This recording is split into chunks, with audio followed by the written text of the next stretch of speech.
Ang pasyente natin ngayon ay provision crane.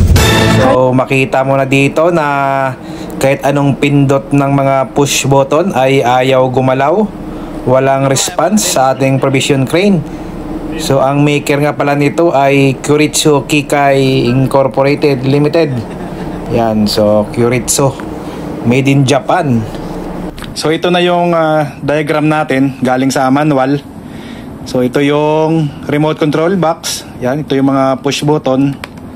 At ito naman yung source nya.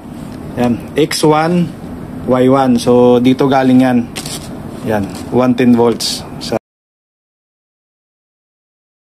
transformer. Yan, so bakit walang, pag pinindot ito, walang gumagalaw kahit dito sa mga motor. Ito yung mga motor natin, hoisting, slewing, tapping, or laughing. Yan, ganyan. So, hindi siya gumagalaw. So, unang chinek namin, ito yung CR1 na auxiliary contact. Okay? So, tinignan namin yan. Dito siya connected sa emergency stop. So, pinindot namin tong emergency stop. Dapat yung main circuit breaker ay mag-off. Yan. So, ito yung main circuit breaker. Shut. Yan, yan. Connected yan. So, pinindot namin at hindi siya nag-off. So, ibig sabihin, may problema pa din dito sa control box. Ang next na step na ginawa namin, yung CR1 at saka itong CR2 ay pinagpalit muna namin. Yan, so wala naman yung gamit. Pinagpalit namin, same specs naman.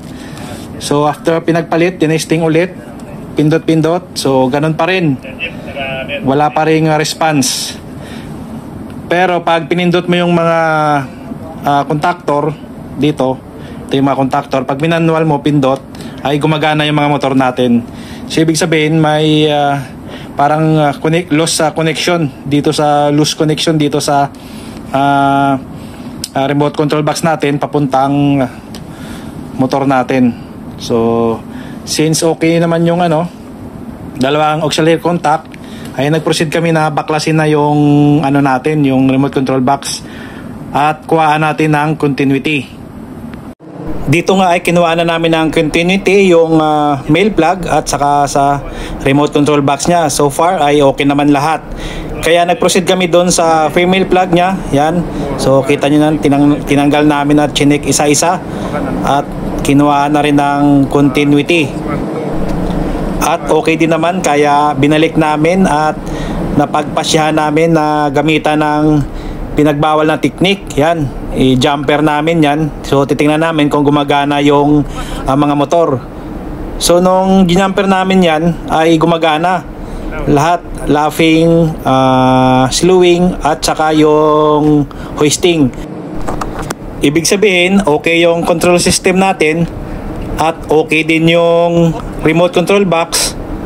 So saan yung problema? Kaya ang ginawa namin ay chinik namin yung plug, female at saka yung male plug. So napansin namin na parang may asin-asin na. Kaya naman ang special weapon natin ngayon ay siyempre walang iba kundi yung cleaner, electric cleaner. Ayan, so ginamitan lang natin ng maraming spray at liha-liha. So far ay nung tinesting namin ay naging okay na yon. Gumana na. Anak ng kagang, pinahirapan pa kami mag-troubleshoot. Ay madumi lang pala yung female at saka male plug.